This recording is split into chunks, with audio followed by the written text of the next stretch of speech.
मदीराशस्य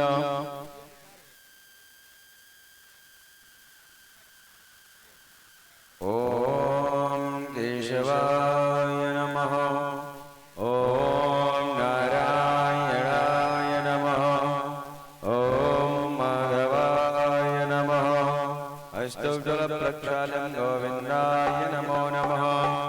ओम अपवित्राववित्रो वाय सर्वावस्थान्तो विवा यस्मरेत पुण्डरीकाक्षं शावायभ्यन्तरास्तीम् पुण्डरीकाक्षापनादो हरिपुनाद विष्णु पुनादो तदध्यानमो हस्ते यक्षतान पुष्पाणि गृहीत्वा आत्मिक पुष्प लेकर श्री भागवत महापुराण का ध्यान करें, बालकृष्ण भगवान का ध्यान करें। ओम सच्चिदानंद रूपाय विशुद्धपत्यादिहेतवे तापत्रय विनाशाय श्री कृष्णाय वयं नमः। नारायणं नमस्कृत्य नरं चैव नरोत्तमं देवीं सरस्वतीं व्यासां ततो जयमुदीरयेत्।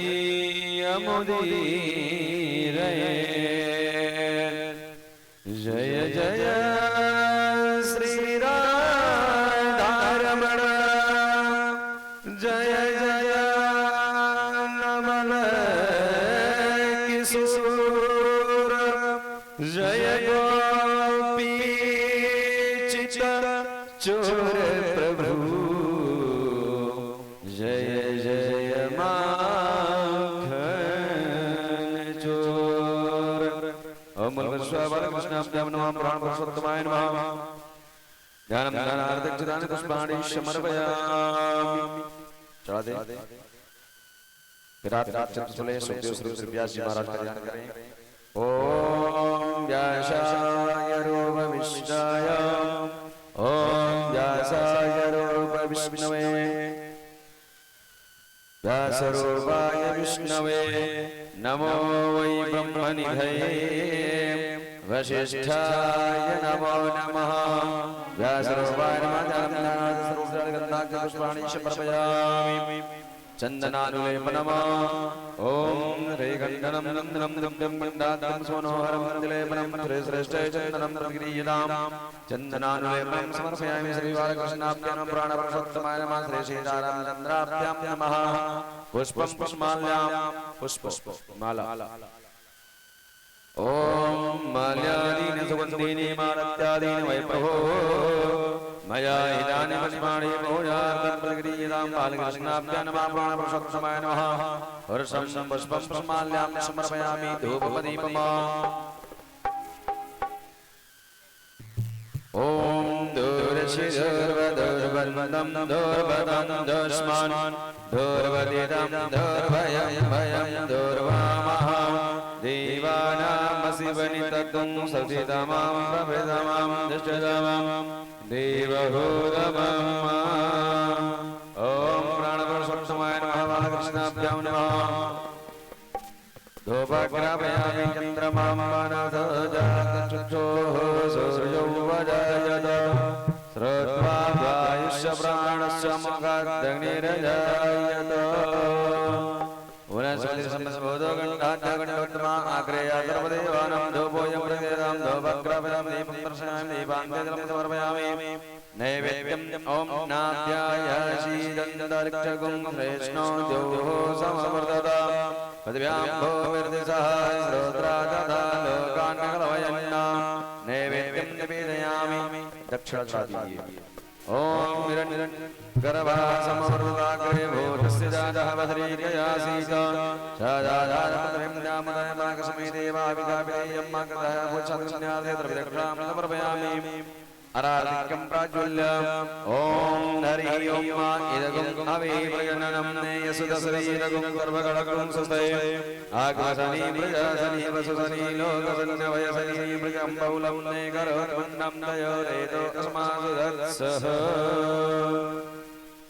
हे राजा राम तेरी बांके बिहारी तेरी आरती गाऊं, बांके बिहारी तेरी आरती गाऊं, हे गिरधर तेरी आरती गाऊं, हे गिरधर तेरी आरती गाऊं, आरती गाऊं प्यारे आपको मनाऊं, आरती गाऊं प्यारे आपको मनाऊं, आरती गाऊं प्यारे आपको मनाऊं, आरती गाऊं प्यारे आपको मनाऊं, हे राजा राम तेरी आरती गाऊं, हे राजा राम तेरी आरती गाऊं, मोर मुकुट तेरे शीश पे सोहे, मोर मुकुट तेरे शीश पे सोहे, प्यारी बंसी मेरे मन मोहे, प्यारी बंसी मेरे मन मोहे, हरि बोल बलिहारी जाऊं एक छवि में, बलिहारी जाऊं बांके बिहारी तेरी आरती गाऊं, बांके बिहारी तेरी आरती गाऊं।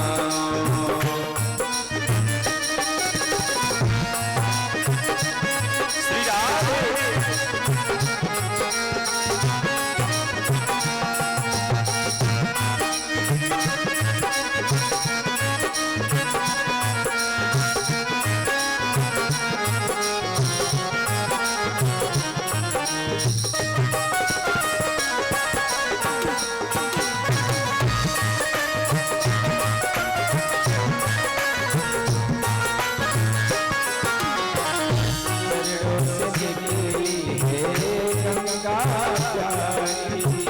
चरणों से निकली है गंगा प्यारी, सारी दुनिया तारी, इसमें सारी दुनिया तारी, चरणों हरि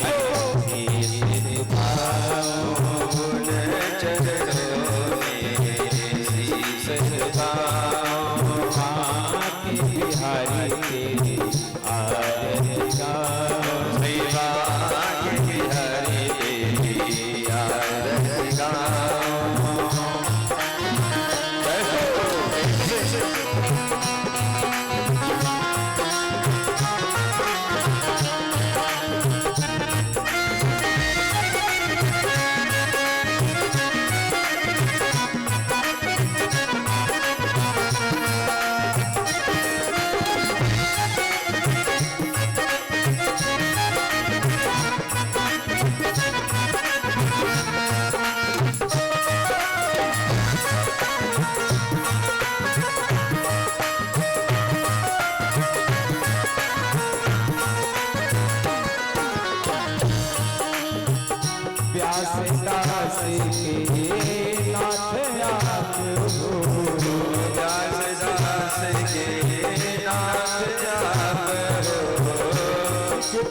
जीवन प्यारे साथ आप सुख दुख जीवन प्यारे साथ आप सुख दुख जीवन प्यारे साथ आप सुख दुख जीवन प्यारे साथ आप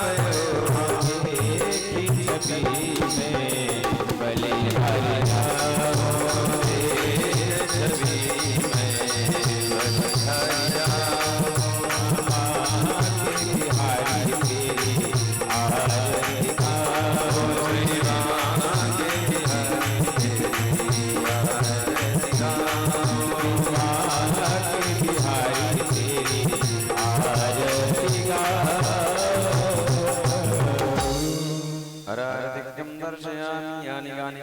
पापानि जन्मान्तर्गतानि च तानि सर्वाणि नश्यन्तव्रत्यायां पदे पदे जलेन शीतलेन नस्ते क्षां पुष्पाणि तत्र मन्त्रपुष्पाञ्जलिः ॐ जगनेन गमय जन्नदेवस्तानि धर्माणि तमन्नादन्नादीयनागं महिमानः सचन्दपुरवे दीपाः कायेन वाचा मनेन्द्रेर्वाप्त्यादनाभावते स्वाभात् करोमि यद्यर्थकलं तस्मै नारायणाय समर्पयते मन्त्रपुष्पाञ्जलिं समर्पयामि प्रणमामि बोलिए भागवत भगवान की राधा माधव सरकार की हनुमान जी महाराज की आज के आनंद की श्री व्यास महाराज की श्री यज्ञाध्यक्ष महाराज की ओम नमः पार्वती पतये हर हर महादेव।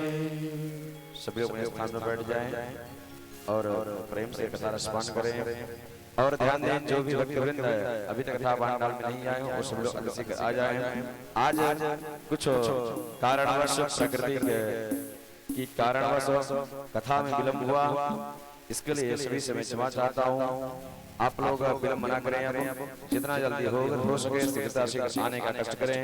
आज बहुत ही सुंदर कथा, मार्मिक कथा, सुदामा चरित्र दिव्य कथा सुनाया जाएगा जो कि दिव्य झांकी के माध्यम के द्वारा श्रवण कराया जाएगा। कथा की अंतिम दिवस विराम दिवस आज है, इसलिए आप लोग विलंब न करें और शीघ्रता से आने का कष्ट करें। सभी को जय श्री राम, जय श्री राधे, जय श्री श्याम। और इसी क्रम में मैं चाहूंगा कि हम लोग के बीच में अभी आज भैया को टाइम नहीं मिल रहा था, इसलिए बड़े ही हम लोग का बड़ा ही सौभाग्य है कि हमारे बड़े भाई जो कि राजू यादव जी हमारे मित्र भैया के बड़े भाई हैं, आपका आगमन हुआ बहुत अच्छा लगा। तो मैं चाहूंगा कि व्यास जी को प्रणाम करते हुए आप ठाकुर जी के चरणों में आप अपना नतमस्तक करें और महाराज जी के द्वारा आपका स्वागत हो।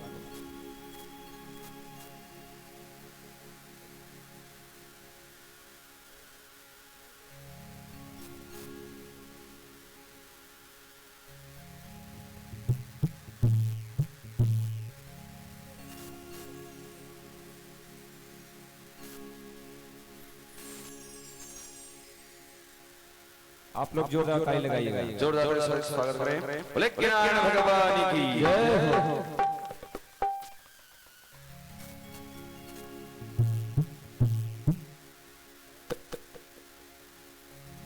और सबका माल्यार्पण लास्ट में होगा।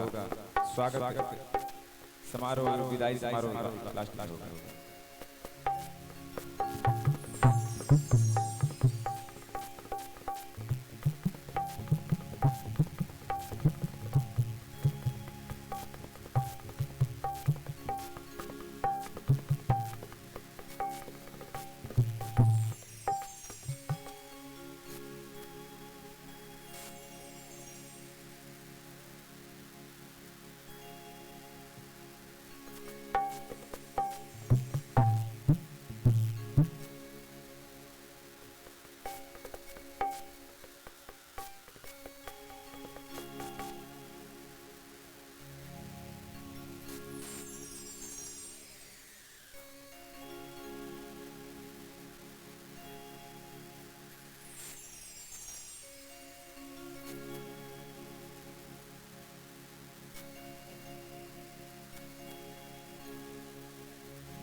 राम राम श्री राम।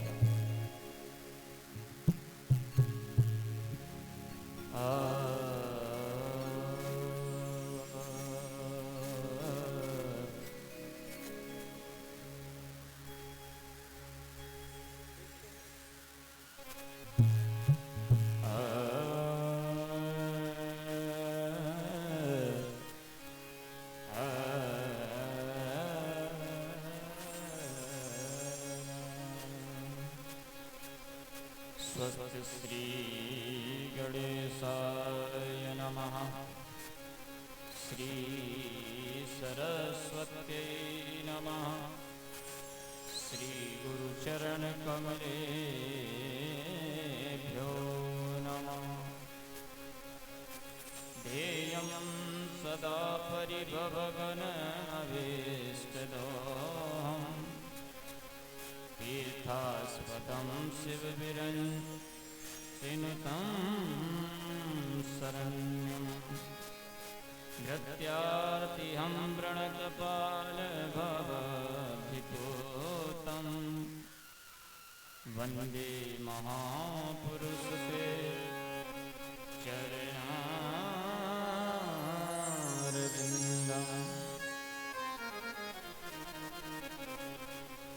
वंशी विभूषितकरान्नवनीरदाव पीताम्बरादरुणबिम्बफलाधरोष्ठा पूर्णेन्दुसुन्दरमुखा दरबिम्बनेत्रा कृष्णा परं किमपि तत्त्वमहं न जाने नारायणं नमस्कृत्यं नरं चैव नरोत्तमं देवीं सरस्वतीं व्यासं ततो जयमुदीरये। श्री सीतानाथ समारंभा श्रीरामानंदर मध्यमा अस्मदाचार्य पर्यन्ता वन्दे श्रीगुरु परंपरा। भक्त भक्त भगवंत गुरु चतुर्नाम बपुए तिनके पद वंदन किए नासत विघ्न अने। आइए हनुमंत विराजिए कथा कहूँ मति अनुसार सुच सुंदर आसन सुभग विराजियो पवन कुमार।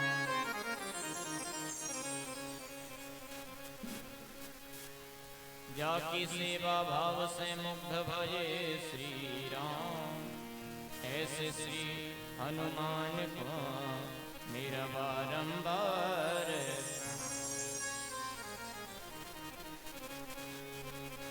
जितना दिया मेरे मालिक ने उतनी तो मेरी औकात नहीं, ये तो उस मालिक का फर्ज है वरना मुझ में तो ऐसी कोई बात नहीं। जय जय श्री राधा रमण जय जय नवल किशोर जय गोपी चित चोर प्रभु जय जय माखन चोर। बोल वृंदावन बिहारी लाल की जय। भक्त वत्सल भगवान जय हो। आइए दो बार मन और वाणी को पवित्र करेंगे भगवान नाम संकीर्तन का आश्रय लेते हुए कथा की रस प्रवाह गंगा में हम लोग प्रवेश करें। बड़े भाव श्रद्धा के साथ दो बार प्यारे प्रभु का नाम स्मरण किया जाए।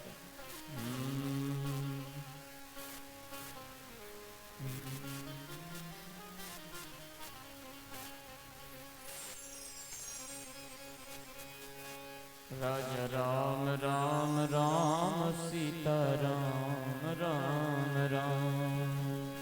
राजा राम राम राम सीता राम राम राम। राजा राम राम राम सीता राम राम राम। राजा राम राम राम सीता राम राम राम। राजा राम राम राम सीता राम राम राम। राजा राम राम राम सीता राम राम राम। राजा राम राम राम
सुमिरन लागे जाने सत्य जगत पति जागे राम नाम शिव सुमिरन लागे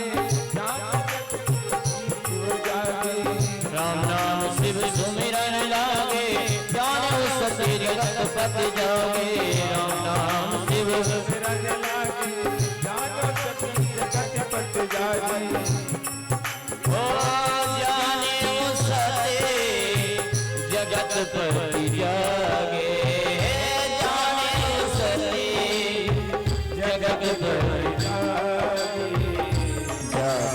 सत्य जगत पति जागे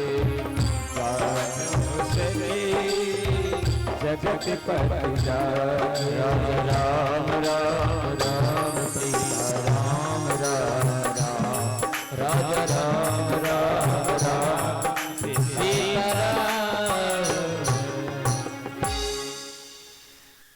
बोले राजा रामचंद्र भगवान जय हो। परम मंगल में भगवत स्वरूप अकारण करुणा वरुणालय भक्तवान छत्रु तनिंदित पर पीतांबरधारी परमात्मा श्री बालकृष्ण जी महाराज की वांगमय प्रतिमय मूर्ति श्रीमद् भागवत महापुराण के अंतर्गत आज अंतिम दिवस सप्तम दिवस विश्राम दिवस हम लोग सभी लोग भगवत कथा रसास्वादन करने के लिए पधारे हुए हैं। श्री हनुमंत लाल जी महाराज जो कथा के परम रसिक और परम श्रोता हैं, ऐसे श्री अनंत बलवंत से हनुमंत लाल जी महाराज के पावन श्री चरणों का ध्यान करते हुए उनके दिव्य चरण कमलों में प्रणाम करते हुए व्यासपीठ के आदिवक्ता भगवान सुखदेव को प्रणाम करते हुए कली पावन अवतार संत श्री सीताराम भक्त भूषण पूज्यपाद बाबा गोस्वामी तुलसीदास जी महाराज को बारंबार नमन करते हुए आइए इस कथा के पावन प्रसंग की ओर हम लोग चलें। और डीपी भारती जी, श्री डीपी भारती जी विजयनगर आपसे निवेदन है कि आप मंच पर आएं और महाराज जी से आशीर्वाद प्राप्त करें। श्री डीपी भारती जी।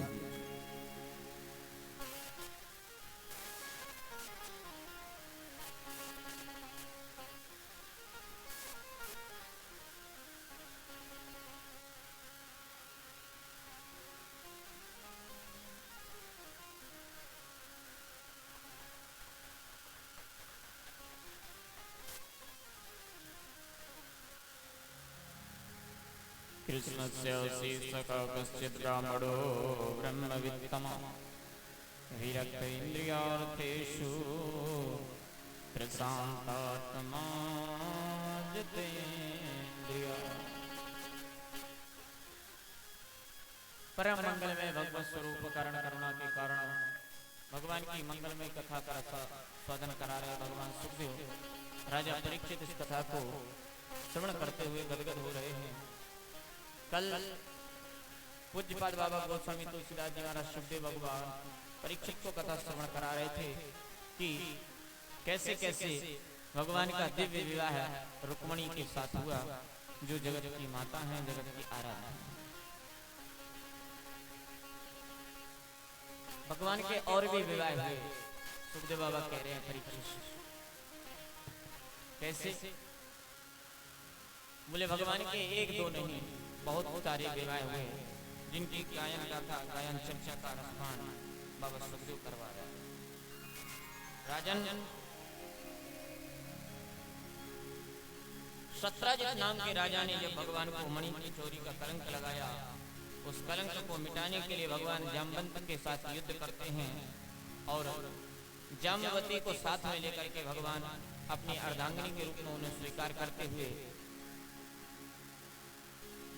सत्राजित नाम के राजा के यहाँ पहुंचे और वो लज्जित हुआ तो उसने अपनी बिटिया सत्यभामा का विवाह भगवान के साथ संपन्न किया।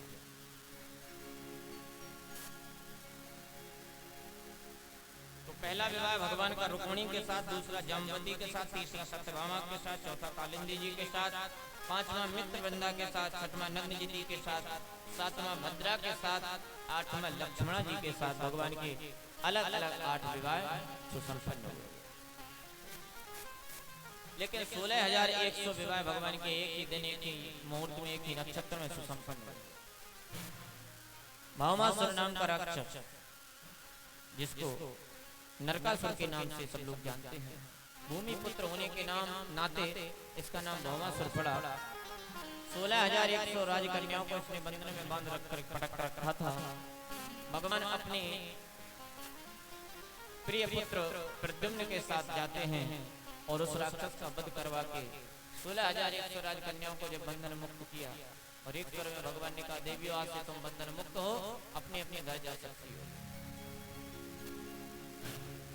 तो उन देवियों ने करुणा के भाव से हाथ जोड़ करके कहा, प्रभु अब हम सब घर जाने के योग्य नहीं रहे। राक्षस जाति के यहाँ मेरा निवास, ऊपर से इस राक्षस के द्वारा हम सब पर उत्थित किए गए कार्य, जिनके कारण अब मेरा मरना ठीक है पर घर जाना ठीक नहीं है। मर सकती हूँ लेकिन अब घर जा नहीं सकती। भगवान को दया आई। भगवान ने भी कह दिया, देवियों जो दुनिया से तिरस्कृत होता है, जो दुनिया के लायक नहीं रह जाता, वो हमारे लायक हो जाता है। दरबार में बंसी वाले के दुख दर्द मिटाए जाते हैं, दुनिया के सताए लोग यहाँ सीने से लगाए जाते हैं। भगवान उसी दिन एक मुहूर्त एक नक्षत्र में 16,100 राजकन्याओं को अपनी पत्नी के रूप में स्वीकारते हैं और ये हो गए भगवान के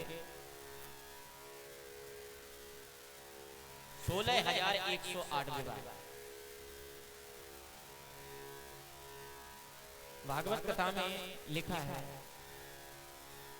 हर रानी से भगवान को 10-10 बेटा और एक-एक बिटिया का जन्म हुआ।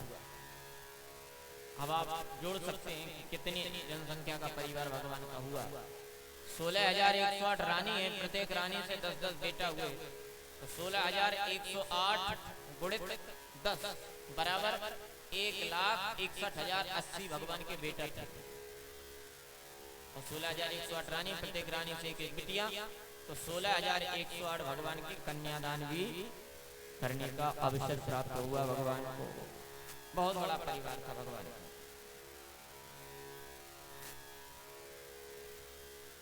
परीक्षित जी ने पूछा, इतने बड़े परिवार में भगवान रहते कैसे हैं और सभी रानियों को एक साथ खुश कैसे रखते हैं? कोई ना कोई तो रूठ ही जाती होगी। भगवान सुखदेव बोले, राजन तुमने बहुत बढ़िया प्रश्न किया है। एक बार यही बात की परीक्षा लेने के लिए देवर्षि नारद पधारे थे भगवान के द्वारका में। तो वहां क्या देखा, रुक्मिणी के कक्ष में भगवान भोजन प्रसादी ग्रहण कर रहे थे। नारद जी को आते हुए देखा भगवान ने, तो उनके चरण वंदन किए, ऋषि महात्मा समझ के उनको पैर धुले, उनको प्रसाद लगाया और कहा, ऋषिवर ऐसे दर्शन देते रहिएगा, आरती भी उतारी। नारद जी ने सोचा कि अब जाकर के सत्यभामा जी को थोड़ा भड़का देते हैं कि रुक्मिणी के यहाँ खूब समय देते भगवान, तुम्हारे यहाँ समय ही नहीं देते। पहुंचे सत्यभामा जी के साथ भगवान बैठ करके चौपर खेल रहे थे।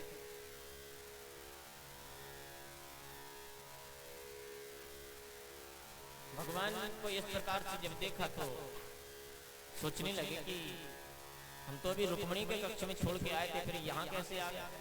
हो सकता है कोई मार्ग से आ गए हैं। वहां भी 2 लड्डू भोग लगाया गया, सब कुछ हुआ, आरती पूजा हुई। तीसरे भवन कालिंदी जी के भवन में जब पधारे तो वहां भी भगवान को क्या देखा कि उद्धव जी के साथ भगवान बैठ करके गुप्त मंत्रणा कर रहे हैं। नारद जी का सर चक्कर खाने लगा। तीनों जगह भगवान को देखा जा रहा है। और जाकर के देखा तो क्या देखते हैं, कालिंदी जी के भवन में बैठ करके भगवान इष्ट मित्रों के साथ गुप्त मंत्रणा करते हैं। अब नारद जी का सर चक्कर खाने लगा जब भगवान को हर रूप में, अलग अलग रूप में देखा। किसी भवन में ब्राह्मणों को भोजन करा रहे हैं, किसी भवन में गाय को चारा खिला रहे हैं, किसी भवन में कुछ कर रहे हैं। इस प्रकार से नारद जी का सर चकरा गया। नारद जी भगवान की लीला को समझ करके हाथ जोड़ के बोले, प्रभु बस रहने दो, बहुत हो गई आपकी लीला। हम समझ गए कि आप योगेश्वर कृष्ण हैं।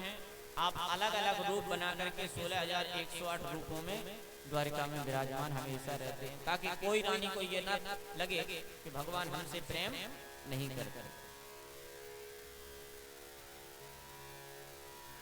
अब तक भगवान देवर्षि नारद को जो महात्मा समझ के स्वागत सम्मान कर रहे थे, अब भाई भगवान ने नारद जी के सर पे हाथ रख के कहा, बेटा नारद तुम मेरी क्या परीक्षा लोगे?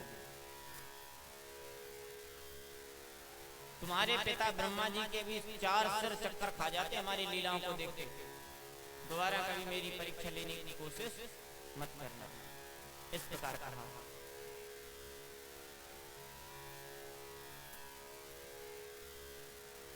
अब इधर भगवान ने मन में विचार किया कि भौमासुर का कल्याण तो हमने प्रद्युम्न के द्वारा करवा दिया, लेकिन अभी एक राक्षस का वध होना अभी बकाया है। उस राक्षस का नाम है जरासंध। उस राक्षस को भी ये वरदान प्राप्त है कि तुम नारायण के हाथ से नहीं मारे जाओगे। भगवान ने विचार किया कि हम तो मार नहीं सकते, क्योंकि हम तो उसके आगे रणछोड़ बन करके भागे हैं, द्वारिका में आए हैं। अब इससे अगर परास्त करवाना है तो भीम और अर्जुन को साथ में लेना पड़ेगा। भगवान ने भीम और अर्जुन को ब्राह्मण बनाया, खुद भी ब्राह्मण बने और नकली ब्राह्मण का भेष धारण करके भगवान पहुंच गए। जरासंध ने आते हुए भगवान को देखा तो प्रसन्न हुआ और भगवान से मांगने के लिए इसने कुछ कहा, क्योंकि ब्राह्मण का भेष धारण करके गए थे। इसलिए जरासंध बोला, आज हम द्वारकाधीश कृष्ण पर अगर विजय प्राप्त कर पाए हैं तो वो आप जैसे ब्राह्मणों के आशीर्वाद से। आप बताएं आपकी क्या सेवा की जाए?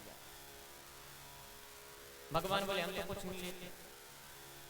जरासंध बोला, नहीं हम देना चाहते हैं। भगवान बोले, अगर जो मैं मांगूंगा वो मिलेगा तो लूंगा, नहीं तो रहने दो। जो मैं मांगूंगा क्या वो मिल जाएगा?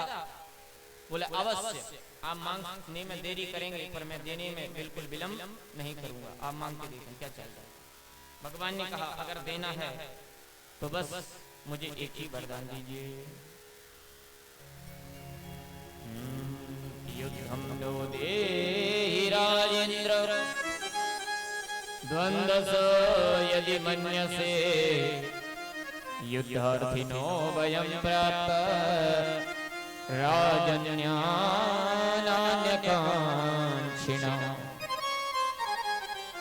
हमें युद्ध की भिक्षा दीजिए, हम आपसे युद्ध करेंगे। जरासंध बोला, आपने ब्राह्मण देवता कैसा मजाक किया। भगवान बोले, क्यों? युद्ध हमसे लड़ना नहीं चाहता? जरासंध बोला, ये मैंने कब कहा कि मैं तुमसे युद्ध नहीं लड़ना चाहता, बल्कि मैं तो ये जानता हूँ कि ब्राह्मण कभी भी युद्ध नहीं चाहता। ब्राह्मण हमेशा दूसरों को शांति का पाठ पढ़ाता है। तो आप कैसे ब्राह्मण हैं जो हमसे युद्ध करना चाहते? ब्राह्मण तो दानवान लेने का अधिकार ब्राह्मण को है, लेकिन युद्ध ब्राह्मण नहीं लड़ता। युद्ध का काम क्षत्रियों का होता है। ये तो आप ब्राह्मण नहीं है, और यदि ब्राह्मण है तो आपने मजाक किया। आप पहले अपना असली परिचय दीजिए। जरासंध ने जब इस प्रकार का, भगवान कृष्ण बोले, आपने ठीक कहा, हम तो बनावटी ब्राह्मण। कौन है? असली परिचय में आइए। तो भगवान ने कहा, असौर पार्थ तस्य भ्रातार्जुन हियम् अनयोर मातुलेहम् कृष्णं जानीयते विपुः। अब हमारा परिचय पूछने की तुम्हें आवश्यकता नहीं पड़ेगी, क्योंकि भगवान ने सारी बातों को शब्दों में बयां कर दिया। हमारी बुआ के बेटे हैं, भीम इनका नाम है, और ये दुबले पतले जो लंबे छरेरे बदन के हैं ये मेरे इनके बड़े भाई हैं, इनका नाम अर्जुन है। और मैं कौन हूँ तुम तो जान ही गए होगे, कृष्णम जानीयते रिपुः। मैं तुम्हारे जन्म जन्म का शत्रु कृष्ण मेरा नाम है। जरासंध बोला, बाप ने कृष्ण की प्रशंसा कृष्ण के मुंह पे कर दी। हम तो पहले ही कह रहे थे तुम बनावटी ब्राह्मण होगे, क्योंकि ब्राह्मण कभी युद्ध चाहता ही नहीं है। ठीक है, हमने तुम्हें युद्ध का वचन दिया है, युद्ध तो लड़ेंगे, लेकिन तुमसे क्या युद्ध लड़े कृष्ण? शत्रु प्रबल पड़ जाए रण छोड़ करके पीठ दिखा करके भाग लेते हो। ऐसे डरपोक व्यक्ति से युद्ध लड़ना हम जैसे योद्धा का मान अपमान का हनन होता है। तुमसे युद्ध नहीं बनता हमारा। भगवान बोले ठीक है हमसे मत करो। अर्जुन है गांडीवधारी, इनसे कर लो। अरे बोले ये दुबला पतला मेरा क्या सामना कर पाएगा। भगवान बोले ठीक है ये भी फेर है, भीम दादा से कर लो। हाँ ये भीमस्तुल्य बलो मम, भीम मेरे बल की बराबरी का है। भीम से युद्ध हर काल में संभव है। भीम से युद्ध करने में हमें तकलीफ नहीं। ठीक है भगवान ने भीम से कहा जाओ, पर भीम दादा को पास किया। अर्जुन और भगवान कृष्ण दोनों को उसने फेल किया, तो भीम दादा का तो सीना अभिमान से चौड़ा हो गया कि इन दोनों से ज्यादा योद्धा हम ही हैं। तो भीम दादा गए युद्ध में अपना अहंकार लेकर के। सुबह से शाम हो गया, जरासंध ने एक एक हड्डी हड्डी नस नस नस दोनों ढीली कर कर भीम दादा लौट करके आए। बोले कहाँ आपने मुझे भिड़वा दिया, ऐसे व्यक्ति के पास भेजा। ये आदमी है कि पहाड़, साक्षात काल का स्वरूप है मेरे लिए। भाग चलो द्वारकाधीश, नहीं तो बिना मारे नहीं छोड़ेगा हमको। भगवान बोले दादा तुम बल का अभिमान लेकर के गए थे और तुम अपने बल के कारण लड़ रहे थे, इसलिए तुम्हारी ये हालत हुई। तुम यदि हमें देखते तो तुम्हारी ये हालत होती नहीं। अरे प्रभु तुम्हें देखता था तब तो वो मेरी पटकनी लगा देता। भगवान बोले वो सब हम पे छोड़ देते। जय और पराजय तो मेरे हाथ में है और वास्तविक सत्य है। कर्ता कोई और होता है और दिखने वाला कोई और होता है। फल भगवान ही देते हैं, लेकिन कर्ता के द्वारा फल देते हैं। आपको कर्ता बनना पड़ेगा, क्योंकि ये भूमि का नाम कर्म प्रधान विश्व रचि राखा, जो जस करहि सो तस फल चाखा। कर्म तो आपको करना पड़ेगा, फल भगवान देंगे। बिना कर्म के लिए किसी को आज तक फल मिला हो संभव ही नहीं है। भाग्य के सहारे बैठे रहने वाले व्यक्ति आलसी की श्रेणी में गिने जाते हैं। देव देव आलसी पुकारा, भगवान स्वयं कहते हैं। 3 दिन तक भगवान समुद्र के किनारे बैठे रहे, समुद्र की शरण ग्रहण करके। समुद्र ने रास्ता दिया नहीं दिया, और जब भगवान ने अपना पुरुषार्थ दिखाया तो समुद्र ही शरण में आ गया। अकर्मण्य व्यक्ति का साथ भगवान कभी नहीं देते। कर्मठ ही बनो, कर्म प्रधान विश्व रचि राखा। भगवान बोले भीम दादा कर्म तो तुमने किया, लेकिन वो कर्म तुमने अपने बल पर किया, अहंकार के कारण। और अहंकारी व्यक्ति की कभी विजय नहीं होती है, उसे तो पराजय का मुख देखना ही पड़ेगा। भीम दादा बोले ठीक है प्रभु, कल आपको ही देखेंगे, जो होगा तो देखा जाएगा। दूसरे दिन फिर भीम दादा गए, देखा तो, पर यह भी उन्हें याद था कि कहीं जरासंध पटकने न लगा दे। भगवान को देखने के बाद में भी ये डर लगा रहा, इसलिए दूसरे दिन भी युद्ध का कोई निर्णय नहीं निकला। जरासंध ही भीम दादा पर हावी रहा और पुनः उसने हड्डी हड्डी तोड़ दी। भीम दादा बोले प्रभु अब बहुत हो गई, अब सहन नहीं होती है, अब तो यहाँ से निकल चलो। भगवान बोले निकल चलेंगे भीम दादा तो बड़ी बदनामी होगी। भगवान से भीम दादा बोले बदनामी तो पहले ही हो चुकी है, जब से आप रणछोड़ बन करके भागे हो। भगवान बोले दादा भीम दादा क्या कह रहे हो, नाक कट जाएगी, रही सही भी कट जाएगी। भीम दादा बोले तो तुम यहीं रहो, मैं अकेला भागता हूँ। भगवान बोले कल और जाओ मेरे तरफ से। भीम दादा बोले अब नहीं जाएंगे, क्योंकि हमारा शरीर काम नहीं कर रहा है, बहुत दर्द। तो भगवान बोले अगर तुम्हारी पीड़ा है तो मैं तुम्हारी पीड़ा 2 मिनट में गायब कर सकता हूँ। कैसे? कर प्रसाद सुग्रीव शरीरा, तनुभा कुलिस गई सब पीरा। जैसे भगवान ने सुग्रीव के शरीर पर हाथ का स्पर्श करके सुग्रीव की पीड़ा का हरण किया था, इसी तरह आज भगवान श्री कृष्ण ने भीम दादा के शरीर पर हाथ का स्पर्श करा कर भीम दादा की पीड़ा हर ली।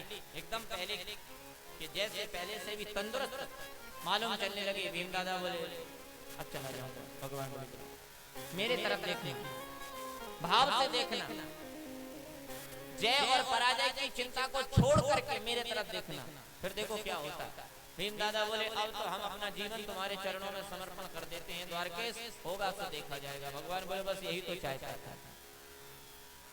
भीम दादा ने जैसे ही भगवान की तरफ देखा, भगवान ने भाव से जब भीम दादा को देखते हुए देखा तो भगवान ने एक नीचे पड़ा था तिनका उसे चीर दिया, दो भागों में विभाजित करके दो दिशाओं में फेंक दिया। भीम दादा को ऐसा बल आया कि उठाया जरासंध जैसे पहाड़ जैसे शरीर वाले व्यक्ति को और उठा करके दो भागों में तिनके की तरह उन्होंने भी चीर करके दो भागों में फेंक दिया। बोलो भगवत्सल भगवान की। जब ये भक्त सोच लेता है कि जो होगा देखा जाएगा, लगन तुमसे लगा बैठे, जो होगा देखा जाएगा।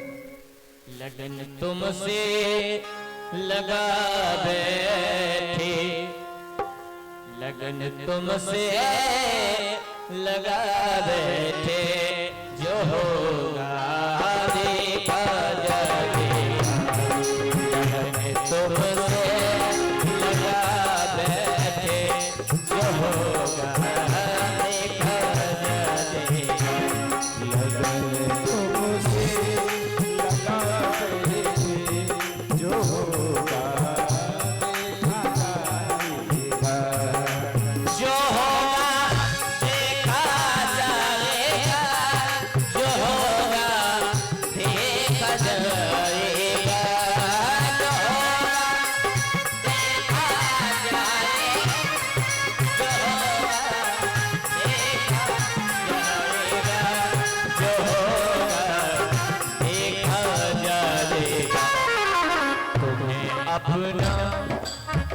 तुम्हें अपना बना बैठे, तुम्हें अपना बना बैठे, जो होगा देखा जाएगा। लगन तुमसे लगा बैठे, जो होगा देखा जाएगा।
लो अब पर्दा हटा बैठे, लो अब पर्दा उठा बैठे, जो होगा देखा जाएगा।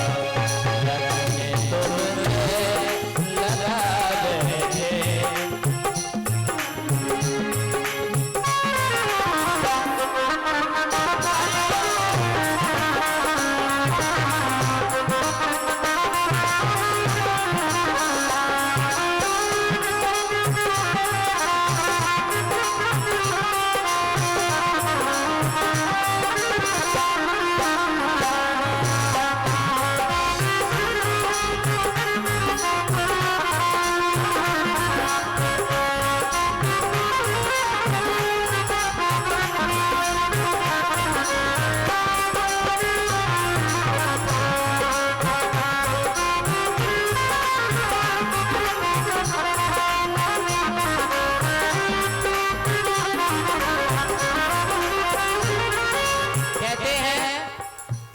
कहते हैं, कहा गया है, किसी शायर ने बहुत सुंदर बात लिखी जो दिल को छूने वाली है भैया, कि वो तैरते तैरते डूब गए जिन्हें अपने आप पर अभिमान था। वो तैरते तैरते डूब गए जिन्हें अपने आप पर अभिमान था, और वो डूबते डूबते भी बच गए जिन पर मेरा सावरिया मेहरबान था। इसलिए कहना है, दीवाने बन गए थे तो फिर दुनिया से क्या मतलब।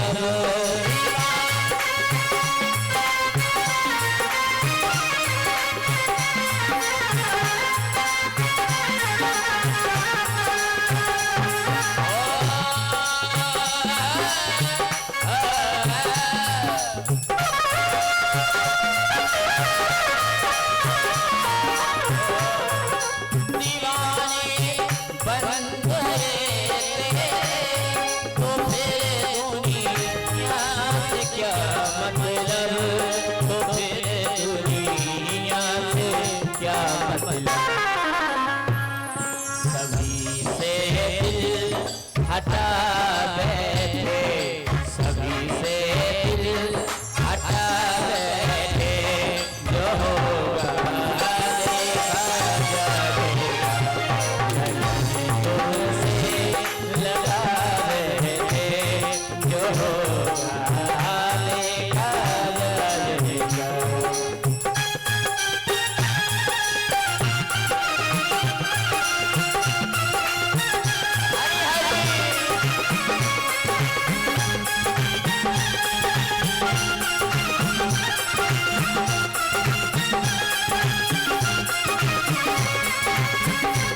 भगवान ने भीम दादा के द्वारा जरासंध का वध करवा के 16,100 राजाओं को बंधन से मुक्त किया। और जब राजा बंधन मुक्त हुए तो उसी समय हस्तिनापुर सम्राट धर्मराज युधिष्ठिर ने राजसूय यज्ञ करने का संकल्प ले लिया। राजसूय यज्ञ कर रहे थे, भगवान की कृपा से नारद जी के द्वारा द्वारका में द्वारकाधीश के पास में एक पत्रिका पहुंच गई। भगवान को सादर सम्मान के साथ आगमन का न्योता पांडवों के द्वारा भेजा गया। नारद जी ने कहा, प्रभु आपको हस्तिनापुर चलना।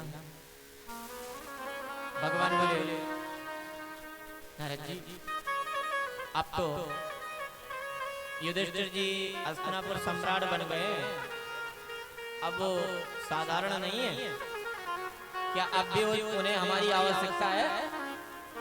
नारद जी बोले, प्रभु आप कैसी बात कर रहे हैं? आपके बिना तो उस यज्ञ में कुछ होने वाला ही नहीं है। क्यों? क्योंकि आपको अध्यक्ष का पद मिला है। यज्ञ के अध्यक्ष ही सर्वे सर्वा होते हैं, अध्यक्ष के द्वारा ही सारे कार्य संचालित किए जाते हैं। इसलिए प्रभु आपको हस्तिनापुर चलना ही होगा। भगवान प्रसन्न हो गए। पांडवों का यह समर्पण भाव देख करके भगवान चल पड़े। हस्तिनापुर पहुंचने पर सारे लोग एकत्रित हुए और सारे लोगों ने कहा कि अब यज्ञ की सेवाएं बांट ली जाएं। यज्ञ तो होना ही है, अब सेवाएं बट जाएं। ठीक है, तो यज्ञ की सबसे बड़ी सेवा अध्यक्ष की होती है। तो सबसे पहले अध्यक्ष पद का चुनाव किया जाए कि अध्यक्ष किसे देना है। कौन सा ऐसा कुशल व्यक्ति होगा जो अध्यक्ष के पद पर विराजमान होकर के सारे कार्यों को सुचारू ढंग से संचालित कर सकेगा। अध्यक्ष वो होना चाहिए जो अच्छे से कार्य को संचालित करे। अयोध्या कांड रामायण में गोस्वामी जी ने भी बताया कि घर का मालिक ऐसा व्यक्ति होना चाहिए जो पूरे घर को संचालित कर सके। मुखिया मुख सो चाहिए, खान पान को एक, पाले पोसई सृजई जग तुलसी सहस देवे। इसलिए घर का मुखिया अच्छा होना चाहिए, जो व्यवहार कुशल भी हो और जो विनम्र भी हो और जिसकी वाणी का लोगों पर प्रभाव भी पड़ता हो, ऐसा व्यक्ति को मालिक बनाना चाहिए घर का। इसलिए भगवान कृष्ण सबकी नजरों में श्रेष्ठ समझे गए। युधिष्ठिर जी ने कहा, हमारे तो द्वारकाधीश कृष्ण ही अध्यक्ष रहेंगे, हम उनके अलावा किसी को अध्यक्ष पद दे ही नहीं सकते। हमारी नजरों में उनसे योग्य कुशल कोई दूसरा संसार में नहीं है, तो हम तो द्वारकाधीश कृष्ण को ही अध्यक्ष चुनते हैं। अब जब धर्मराज युधिष्ठिर ये निर्णय ले चुके हों तो अर्जुन, भीम, नकुल, सहदेव क्या कर सकेंगे? चारों भाइयों ने अपनी अपनी अवमति धर्मराज जी के अभिमति में प्रदान करी और भगवान कृष्ण को अध्यक्ष का पद दे दिया। अध्यक्ष पद पर बैठे हुए जब भगवान श्री कृष्ण को शिशुपाल ने देखा तो देखा ना गया, क्योंकि शिशुपाल की होने वाली धर्मपत्नी रुक्मिणी को भगवान भगा करके लेके आए, इसलिए वो तभी से आग बबूला रहता था भगवान कृष्ण। और जब उसने भगवान कृष्ण को अध्यक्ष पद पर बैठा हुआ देखा तो देखा ना गया, लाखों हजारों गालियां देने लगा। एक एक करके जब उसकी 99 गालियां पूर्ण हो गई तो भगवान कृष्ण बोले, शिशुपाल एक बची है तुम्हारी गाली, और यदि तुमने वो गाली भी दे दी तो ऐसा तुम्हें दंड दूंगा, तुम्हें दोबारा गाली देने का मौका नहीं मिलेगा। शिशुपाल अभिमान में आकर के बोला, अरे कृष्ण तू हमें धमका रहा है? मेरा मित्र जरासंध तुझे रणचोर बना करके भगा करके बैठा राजा बन करके, और तुम हमें डरवा रहे हो? तू क्या कर लेगा मेरा? और जब कोई व्यक्ति ये सोच लेता है कि तू क्या कर लेगा, तो समझ लेना उसका जीवन 2-4 दिन का ही बचा है, 2-4 मिनट का बचा है। उसने 100वीं गाली जैसे पूर्ण करी, भगवान ने अपने सुदर्शन चक्र को आदेश दे दिया और सुदर्शन चक्र ने जाकर के शिशुपाल का गला धड़ से अलग कर दिया। बगल में बैठा था दंतवक्र नाम का राक्षस, उसका भी सिर भगवान ने अलग कर दिया और भगवान का अवतार लेना सार्थक हो गया।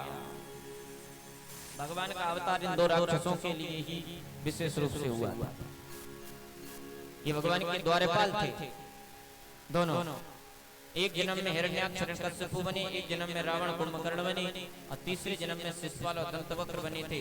तो आज भगवान ने उन दोनों को उद्धार करके अपने धाम में बुला लिया। अवतार लेना सार्थक सफल हो गया। धर्म संस्थापनार्थाय संभवामि युगे युगे परित्राणाय साधूनां विनाशाय च दुष्कृताम्। आज भगवान का अवतार लेना सार्थक सफल हो गया। फिर राजस्व यज्ञ पांडवों ने किया बड़े धूमधाम से। अध्यक्ष का पद भगवान कृष्ण को दिया, कोषाध्यक्ष का पद दुर्योधन को दिया, भंडारे का अध्यक्ष का पद भीमदादा को दिया गया और जो पत्थर उठाने की सेवा, ब्राह्मणों के चरण धुलने की सेवा थी वो भगवान कृष्ण ने स्वयं अपने हिस्से में ली। बड़ा सुंदर यज्ञ हुआ। किसी का जूता चप्पल ना खो जाए इसलिए भगवान अलमारी में जूता चप्पल सेट कर रहे हैं, टोकन दे रहे हैं। उधर से लौट करके महात्मा गण आए, टोकन दें, अपने जूता चप्पल भी ले जाएं। क्योंकि धर्म करने में जितना यश मिलता है, अगर धर्म कर्म ढंग से ना हो तो उससे ज्यादा फिर अपयश लगता है। पुण्य करना बहुत बढ़िया चीज है, लेकिन पुण्य करते समय व्यक्ति को यह सोच लेना चाहिए कि किंचित मात्र भी इस पुण्य के कार्य में हमें कमी ना रह जाए, क्योंकि फिर उसका उल्टा असर पड़ने लगता है। इसलिए भगवान ने कहा यज्ञ तो कर रहे हैं, पर यज्ञ में किसी का जूता चप्पल भी नहीं खोना चाहिए, नहीं तो वो गाली देते हुए जाएगा कि हम उनके यज्ञ में गए थे, हमारे जूता चप्पल खो गए। इसलिए भगवान ने ऐसा प्रबंध किया कि किसी की सुई भी नहीं खोई। सब प्रसन्न होकर ब्राह्मण आशीर्वाद दे करके गए और पांडवों का यज्ञ सफल हो गया। कार्य के बाद ब्राह्मण दोनों हाथ उठा करके आशीर्वाद दे करके जाए तो समझ लेना हमारा कार्य सफल हो गया। आनंद आ गया। आज भगवान जिसके स्वयं अध्यक्ष हो वो कार्य कभी असफल हो सकता है? वो तो सफल है। यज्ञ संपन्न हुआ। अब भगवान सुखदेव राजा परीक्षित से कह रहे हैं, राजन भगवान के चरित्र तो अनंत हैं, तुम कौन सा चरित्र सुनना चाहते हो बताओ। राजा परीक्षित मुस्कुरा के भगवान सुखदेव से कहते हैं, गुरुदेव मैं केवल इतना जानना चाहता हूँ कि भगवान का नाम दीन बंधु है, तो क्या किसी दीन को भी भगवान ने बंधु सखा के रूप में स्वीकार किया? क्या भगवान किसी दीन को भी बंधु बनाते हैं? ऐसी कोई कथा हो तो सुनाए। भगवान सुखदेव बोले, राजन तुमने बहुत बढ़िया प्रश्न किया। अब मैं तुम्हें एक सुंदर चरित्र सुनाता हूँ जिसका नाम है सुदामा चरित्र। जब भगवान गुरुकुल उज्जैन में पढ़ करके लौट रहे थे तो भगवान ने एक मित्र बनाया जिसका नाम है सुदामा। भगवान सुखदेव कह रहे हैं, कृष्णस्यासि सखा कश्चित् ब्राह्मणो ब्रह्मवित्तमा विरक्त इंद्रियार्थेषु प्रशांतात्मा जितेन्द्रिया। भगवान कृष्ण के मित्र श्री सुदामा। याद रखना, सुदामा ने जितना त्याग कृष्ण के लिए किया उतना त्याग भगवान के लिए दुनिया में कोई नहीं कर सकता। सुदामा क्यों गरीब थे? क्यों कुछ खाने के लिए सुदामा के घर में नहीं था? आपने सुदामा की गरीबी की बड़ी कथाएं सुनी होंगी, लेकिन सुदामा गरीब क्यों हुए यह भी आप लोग थोड़ा समझिए। जिस समय हवन के लिए लकड़ी लेने के लिए जंगल में कृष्ण और सुदामा दोनों जाते थे गुरुकुल में गुरुजी की आज्ञा से, तो एक समय ऐसा था कि चलते समय गुरु माता ने एक पोटली में चने बांध करके दिए थे सुदामा को। कहा जाओ दोनों मित्र आधे आधे मिल बांट करके इन चनों को खा लेना।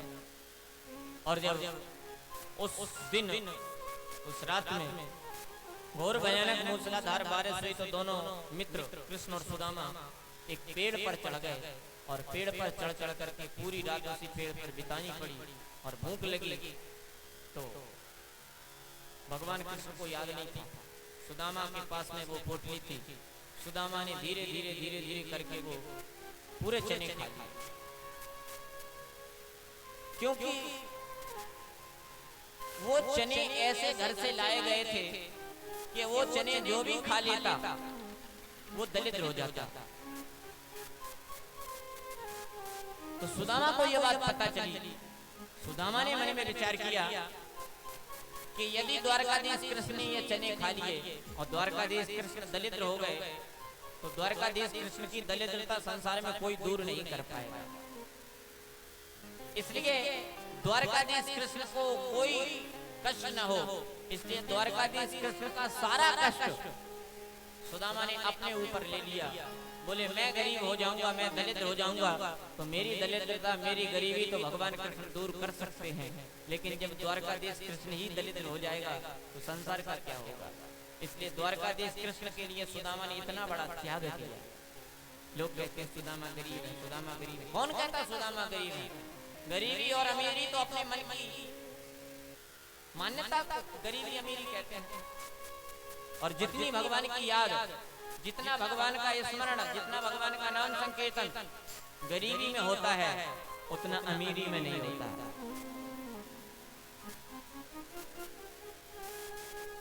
भगवान द्वारकाधीश आज बड़े करुणात रहे सुदामा की दशा देख देख कर।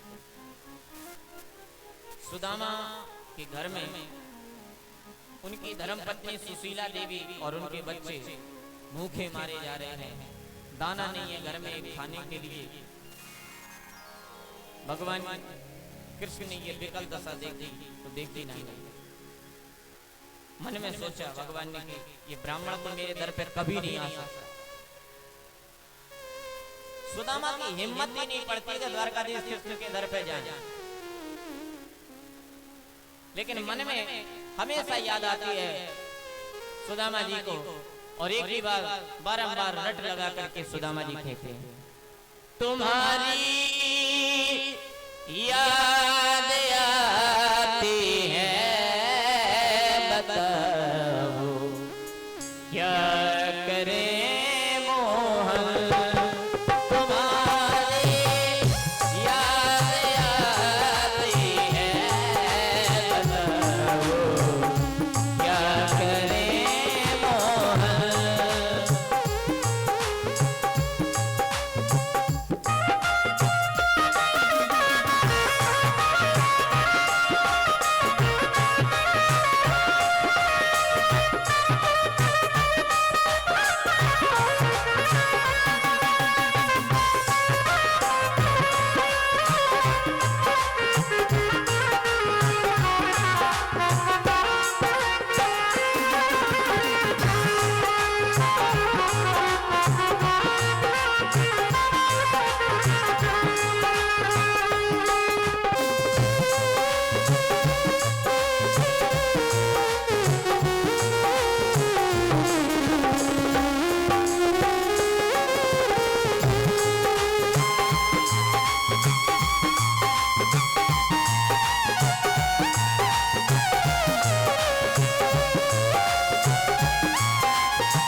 बहुत अच्छे हैं, लेकिन कमी एक ही है, श्रोताओं में कमी एक है कि सुस्त रहते हैं, रिलीफ महसूस करना चाहते हैं। अरे भैया 7 ही दिन आप लोग आराम खोजोगे, 7 दिन के बाद आराम खोजना चाहिए, और अब तो 7 दिन तक चले गए, 2 घंटे की बात और है, इतना बर्दाश्त किया तो 2 घंटे और बर्दाश्त करिए, है ना जी। तो कम से कम अगर कीर्तन में ताली ना हो तो कीर्तन में आनंद नहीं आता, है ना। और ऐसा कोई अंग्रेजी वाला उर्दू वाला तो भजन गाया नहीं जा रहा है कि आपको समझ में ना आवे, सब समझ में आ रहा है। ताली सेवा करते हुए और भाव से गाएंगे। तुम्हारी याद आती है, बताओ क्या करे मोहन, तुम्हारी याद आती है, बताओ क्या करे मोहन।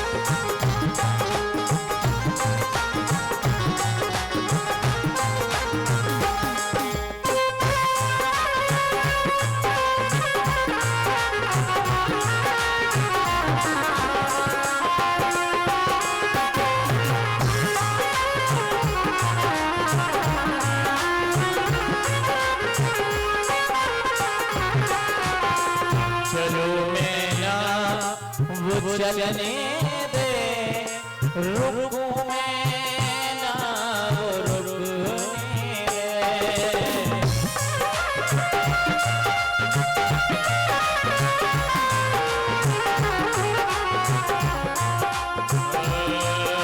चलो मैं ना वो चलने